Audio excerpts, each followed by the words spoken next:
यहूदा के गोत्र से हुआ था। बाइबल में हमें उसके बारे में और कहीं कुछ देखने को नहीं मिला।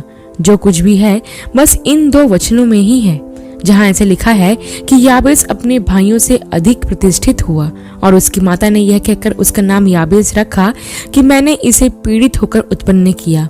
और याबेस ने इज़राइल के परमेश्वर को यह कहकर पुकारा कि भला होता कि तू मुझे सचमुच आशीष देता और मेरा देश बढ़ाता और तेरा हाथ मेरे साथ रहता और तू मुझे बुराई से ऐसा बचा रखता कि मैं उससे पीड़ित ना होता। और जो कुछ उसने परमेश्वर से मांगा वह परमेश्वर ने उसे दिया। प्रियो, कुछ बातें हैं जो हम याबेस की प्रार्थना से सीख सकते हैं। सबसे पहले मैं आपको बताना चाहती हूँ कि याबेस का नाम का अर्थ होता है पीड़ा, दर्द और उदासी। उसकी माँ ने यह नाम इसलिए रखा था क्योंकि उसने याबेस को पीड़ित होकर उत्पन्न किया था। लेकिन हम यह नहीं जानते कि याबेस की माँ की यह पीड़ा कौन सी पीड़ा थी। हो सकता है कि याबेस के परिवार का माहौल उस समय बहुत खराब हो, इसलिए याबेस की माँ यह चाहती थी कि जब भी याबेस को बुलाया जाए या याबेस को पुकारा जाए तब याबेस को एहसास रहे कि मेरे कारण इस परिवार में दुख हुआ है या मेरे कारण मेरे परिवार का माहौल सही नहीं है। हम नहीं जानते कि वास्तव में उस परिवार में क्या हुआ था, लेकिन यह सच है कि कुछ ना कुछ बहुत ही दर्दनाक बात हुई होगी जिसकी वजह से उसकी माँ ने उसका नाम याबेस रखा। या यह भी हो सकता है कि याबेस की माँ ने स्वयं पाप के परिणामों को अनुभव किया होगा। उसने इस अभिशाप को स्वीकारा होगा जो परमेश्वर ने हव्वा के लिए कहा था, क्योंकि वह शैतान द्वारा भरमाई गई थी। परमेश्वर ने कहा था कि मैं तेरी पीड़ा और तेरे गर्भवती होने के दुख को बहुत बढ़ाऊंगा। तू पीड़ित होकर बच्चे उत्पन्न करेगी और तेरी लालसा तेरे पति की ओर होगी और वह तुझ पर प्रभुता करेगा। याबेस की माँ ने इस वचन पर विश्वास किया और इसे स्वीकार किया और शायद इसलिए अपने बेटे का नाम याबेस रख दिया, ताकि जब जब जो भी उसका नाम ले उसे याद रहे कि परमेश्वर ने मनुष्य को उसके पाप के कारण कैसा अभिशाप दिया है। प्रियो, हम यह जानते हैं कि हर माँ दर्द के साथ ही एक बच्चे को जन्म देती है और जब उनके नाम रखे जाते हैं तो उनके नाम आनंद, खुशी, हर्ष इस प्रकार रखे जाते हैं या ऐसे नाम रखे जाते हैं जिनका मीनिंग बहुत अच्छा होता है। लेकिन याबेस के साथ ऐसा नहीं था। उसे एक ऐसा नाम मिला जिस नाम का मतलब ही दर्द था। अब आप कल्पना करके देखिए प्रियो कि ऐसे नाम के साथ जीना याबेस के लिए कितना मुश्किल रहा होगा। लेकिन प्रियो, बाइबल याबेस के विषय में हमें यह बताती है कि वह अपने सब भाइयों से अधिक प्रतिष्ठित था, मतलब बहुत आदर के योग्य था। एक ऐसा लड़का जिसके नाम का मतलब पीड़ा और दर्द है, वह इतना प्रतिष्ठित और सफल कैसे हो सकता है? ऐसा इसलिए होने पाया क्योंकि याबेस ने जीवित परमेश्वर से प्रार्थना की और उस प्रार्थना ने उसके जीवन के हर पहलू को बदल दिया। उसने अपने नाम को ही अपनी नियति नहीं बना ली, परंतु उसने उसमें से बाहर निकलने के लिए परमेश्वर को पुकारा, क्योंकि वह जानता था कि उसे उसके अभिशाप से केवल परमेश्वर ही छुड़ा सकते हैं। और इसलिए उसने परमेश्वर से प्रार्थना की तथा उस प्रार्थना में याबेस ने 4 बातें मांगी, जिसमें से सबसे पहले याबेस ने परमेश्वर से यह कहा कि भला होता कि तू मुझे सचमुच आशीष देता। प्रियो, यहाँ मैं आपको बताना चाहती हूँ कि याबेस का नाम उसके लिए किसी अभिशाप से कम नहीं था। याबेस खुद इस बात को जानता था कि वह पापी है और शाप का प्रभाव उसके पूरे जीवन पर पड़ा है, लेकिन वह यह भी जानता था कि उसे उसके दुख भरे जीवन से केवल परमेश्वर ही बाहर निकाल सकते हैं। वह जानता था कि जब तक परमेश्वर उसे आशीष नहीं देगा वह आशीषित नहीं हो सकेंगे। अर्थात याबेस ने इस बात को जान लिया कि उसके जीवन के अभिशाप को केवल परमेश्वर ही आशीष में बदल सकते हैं और इसलिए उसने विश्वास और दिल की गहराई से परमेश्वर को पुकारा और उससे कहा कि भला होता कि तू सचमुच मुझे आशीष देता। प्रियो, याबेस अपनी इस प्रार्थना में परमेश्वर से यह कहने की कोशिश कर रहा है कि हे प्रभु, मैं तेरे बिना कुछ नहीं हूँ। इस दुनिया में आपके बिना मेरा अस्तित्व ही नहीं है। मुझे हर पल हर समय आपकी जरूरत है। याबेस ने इस तरह परमेश्वर के प्रति अपनी निर्भरता प्रकट की, क्योंकि वह जान गया था कि जब तक परमेश्वर उसे आशीष नहीं देगा तब तक वह फलवंत नहीं हो सकता। वचन भी हमें यह सिखाता है कि सच्ची आशीष केवल यहोवा की ओर से मिलती है और केवल वही हमें समृद्ध करता है।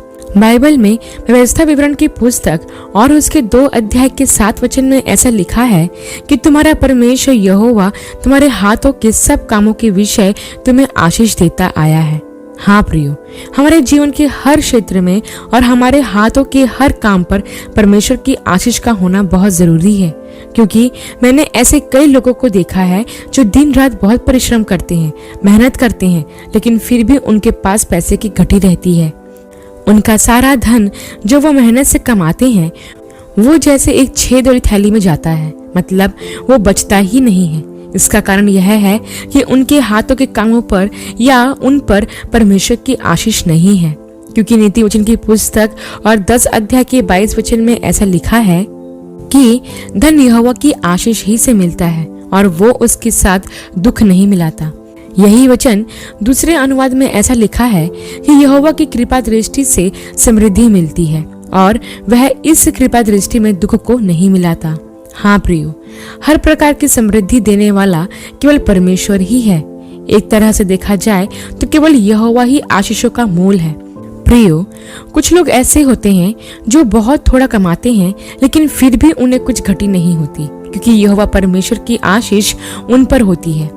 प्रियो, यहाँ मैं आपको बताना चाहती हूँ कि यदि आप भी ऐसा सोच रहे हैं कि आपके जीवन में कुछ भी अच्छा नहीं है, या आपको ऐसा लग रहा है कि पूर्वजों का श्राप आप पर है और इसलिए आप अपने जीवन में आगे नहीं बढ़ पा रहे हैं या फिर सफल नहीं हो पा रहे हैं, तो ऐसे में मैं केवल आपको यही कहना चाहती हूँ कि याबेस की तरह परमेश्वर से आशीष को मांगे, क्योंकि केवल परमेश्वर ही आपके जीवन से पूर्वजों के श्राप को दूर करके उसे बदलकर भरपूर आशीष दे सकता है। केवल वो ही हमें आशीष दे सकता है और हमें फलवंत करता है। और विश्वास कीजिए प्रियो कि जब परमेश्वर यहोवा आशीष देता है तो हमारा थोड़ा भी बहुत हो जाता है। इसके बाद हम याबेस की प्रार्थना में परमेश्वर से की गई दूसरी मांग को देखते हैं, जिसमें याबेस परमेश्वर से यह कहता है कि तू मेरा देश बढ़ाता। प्रियो, इसी वचन को यदि आप दूसरे अनुवाद में पढ़ते हैं तो वहां इस प्रकार से लिखा है कि तू मेरी सीमाओं को बढ़ाता। अर्थात कहने का मतलब यह है कि याबेस अपनी प्रार्थना में परमेश्वर से अपनी सीमाओं को बढ़ाने के लिए विनती करता है। उसने अपनी सीमाओं को बढ़ाने के लिए इसलिए प्रार्थना की ताकि उसका प्रभाव दूसरों पर भी पड़ सके। याबेस प्रभु से कहना चाहता है कि आप मेरे जीवन में ऐसा काम करना कि मैं दूसरों के जीवन के लिए आशीष का कारण बन जाऊं। वह कहना चाह रहा है कि मेरे पास जितने गुण हैं या जो वरदान तूने मुझे दिए हैं उसका इस्तेमाल करने के लिए तू मुझे और अवसर प्रदान कर और मेरी जिम्मेदारियों को बढ़ाना, मेरे कार्य को बढ़ाना, ताकि आज जो कार्य मैं कर रहा हूँ उससे बढ़कर मैं करने पाऊं। इस प्रकार याबेस चाहता था कि उसका दायरा सीमित ना रहे, वह उस दायरे से बाहर अपने काम को करना चाहता था। ठीक इसी तरह प्रियो, हमें भी परमेश्वर से अपनी सीमाओं को बढ़ाने के लिए प्रार्थना करना है। हम परमेश्वर से कहें कि प्रभु आप मेरे जीवन में मेरी सीमाओं को बढ़ाएं। अब आप सोच रहे होंगे कि मैं अपनी कौन सी सीमा को बढ़ाने के लिए परमेश्वर से प्रार्थना करूं, तो मैं आपको बताना चाहती हूँ प्रियो कि आप कई तरह की सीमाओं को बढ़ाने के लिए प्रार्थना कर सकते हैं। जैसे यदि आप आधा घंटा प्रार्थना करते हैं तो आप प्रभु से कह सकते हैं कि प्रभु मैं और अधिक समय आपके साथ बिताना चाहता हूँ या चाहती हूँ। आप मेरे समय को बढ़ाएं ताकि आधा घंटा नहीं बल्कि 1 घंटा या 2 घंटा आपके साथ प्रार्थना में समय बिता सकूं। या फिर यदि आप कहीं सेवा कर रहे हो और आप सुसमाचार के लिए केवल कुछ ही जगह पर गए हो, तो आप प्रभु से कह सकते हैं कि प्रभु आप मेरी सीमाओं को बढ़ाएं ताकि मैं और अलग अलग स्थानों पर जाकर आपके सुसमाचार को सुना सकूं। इस प्रकार आप अपने जीवन के किसी भी क्षेत्र में अपनी सीमाओं को बढ़ाने के लिए प्रार्थना कर सकते हैं ताकि आपका जीवन ज्यादा से ज्यादा लोगों के आशीष का कारण बन सके। इसके बाद तीसरी मांग जो याबेस ने अपनी प्रार्थना में की थी वह यह थी कि तेरा हाथ मेरे साथ रहता। अब यहाँ याबेस परमेश्वर से विनती कर रहा है कि तेरा हाथ सदा मेरे साथ रहे, क्योंकि याबेस यहाँ जानता था यदि परमेश्वर का हाथ मेरे साथ रहेगा तो मेरा काम सफल होगा। यही बात हम यूसुफ के जीवन में भी देखते हैं। बाइबल हमें बताती है कि परमेश्वर का हाथ यूसुफ पर था और यूसुफ जिस जिस काम में हाथ लगाता था परमेश्वर उसका वह काम सफल करता था। ठीक इसी तरह प्रियो, परमेश्वर का हाथ आपके साथ रहना भी बहुत जरूरी है। क्योंकि परमेश्वर का हाथ यदि आपके साथ रहे तो आप सुरक्षित रहेंगे और परमेश्वर आपको सारी परेशानियों में से निकालते रहेंगे। इतना ही नहीं, परमेश्वर आपके हाथों के कामों को सफल करेगा। और साथ ही प्रियो, यदि परमेश्वर का हाथ आपके साथ है तो वो समय समय पर आपका मार्गदर्शन करेगा, क्योंकि भजन संहिता के 16 अध्याय के 11 वचन में लिखा है कि तू मुझे जीवन का रास्ता दिखाएगा, तेरे निकट आनंद की भरपूरी है, तेरे दाहिने हाथ में सुख सर्वदा बना रहता है। हाँ प्रियो, परमेश्वर का हाथ यदि हमारे साथ बना रहे तो जीवन के इस सफर में जहाँ चारों तरफ धोखा ही धोखा है, वहाँ परमेश्वर हमारा मार्गदर्शन करके हमें सही राह बताएगा। परमेश्वर हमारी अगुवाई करेगा और दुष्ट के फंदे से हमें बचाएगा। और इसके साथ ही वचन हमें यह भी बताता है कि परमेश्वर के दाहिने हाथ में सुख सदा बना रहता है। प्रियो, यदि आप अपने जीवन में सुख, शांति और सफलता पाना चाहते हैं तो प्रार्थना करें कि परमेश्वर का हाथ सदा आपके साथ बना रहे। और यह तभी हो सकेगा जब आप परमेश्वर के साथ समय बिताओगे, उससे प्रार्थना करोगे। यदि आप चाहते हैं कि परमेश्वर का धर्ममय दाहिना हाथ आपके साथ बना रहे तो आज ही से उसके शरण में जाकर उससे प्रार्थना करें। अंत में चौथी और आखिरी मांग जो याबेस परमेश्वर से करता है वह यह है कि तू मुझे बुराई से ऐसा बचा रखता कि मैं पीड़ित ना होता। प्रियो, अंत में याबेस ने परमेश्वर से एक बहुत ही जरूरी और महत्वपूर्ण विनती की कि वो उसे बुराई से बचाए, ताकि उस बुराई की वजह से उसे पीड़ा ना उठानी पड़े। क्योंकि याबेस इस बात को भी जानता था कि इस दुनिया में जितनी भी बुराइयां हैं वे सभी पीड़ादायक है और उन बुराइयों का अंत भयानक है। क्योंकि नए नियम में रोमियो की पत्री भी हमें इस बात को बताती है कि पाप की मजदूरी तो मृत्यु है। हाँ प्रियो, पाप का परिणाम मृत्यु है, एक ऐसी मृत्यु जिससे मनुष्य परमेश्वर से हमेशा हमेशा के लिए अलग हो जाता है। और वचन हमें यह भी बताता है कि पाप के कारण ही परमेश्वर और मनुष्य दोनों के बीच में दूरियां आती हैं। और याबेस नहीं चाहता था कि किसी भी प्रकार की बुराई की वजह से उसके और परमेश्वर के बीच में कोई दूरी आए, इसलिए वह परमेश्वर से विनती करता है कि वो उसे बुराई से बचा रखे। और यही बात प्रभु यीशु मसीह ने भी हमें सिखाई है, क्योंकि जब हम प्रभु की सिखाई हुई प्रार्थना को देखते हैं तो उस प्रार्थना में भी प्रभु ने यह कहने के लिए कहा था कि हमें परीक्षा में ना ला परंतु बुराई से बचा रख। क्योंकि प्रभु यीशु मसीह स्वयं भी इस बात को जानते थे कि मनुष्य के लिए प्रतिदिन के जीवन में दुनिया में पाई जाने वाली बुराइयों से बचना कितना कठिन है। इसलिए प्रभु ने प्रार्थना में सिखाया कि हम प्रतिदिन बुराई से बचने के लिए परमेश्वर से प्रार्थना करें। प्रियो, एक विश्वासी होने के कारण शैतान हमें अपने जाल में फंसाने का भरसक प्रयास करता है। वो चाहता है कि इस दुनिया की बुराइयों के द्वारा हम दर्द, पीड़ा, निराशा और अवसाद में पड़ जाएं।